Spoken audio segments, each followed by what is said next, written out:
Benvenuti tifosi del Napoli. Mettete mi piace al video e iscrivetevi al canale così potrete rimanere sempre aggiornati sulle novità del Napoli. Forza Napoli sempre. Monza-Napoli? Sappiamo che potevamo giocare meglio. Ma fa parte del gioco. Cerchiamo sempre di dare il massimo, soprattutto a fine stagione, e ogni punto è importante. Per questo siamo contenti di aver vinto, anche se sappiamo di poter fare meglio, e sicuramente lo faremo. Compagni di dipartimento?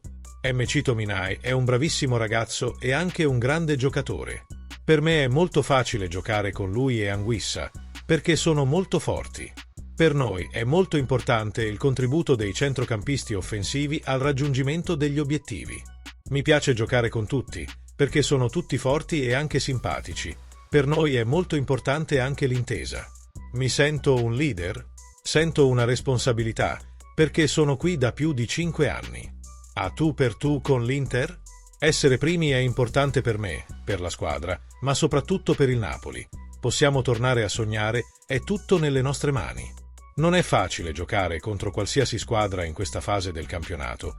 Abbiamo pareggiato con il Bologna, per esempio, sappiamo che è una squadra con grandi qualità. Dobbiamo restare concentrati e pensare solo alle nostre partite e alla nostra squadra. Poi vedremo dove saremo alla fine della stagione. Napoli-Torino?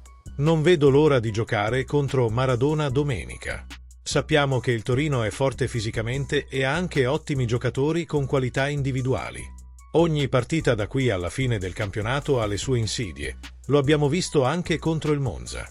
Tutti vogliono vincere alla fine della stagione, soprattutto contro le squadre migliori del campionato, ma dobbiamo restare concentrati sul nostro gioco.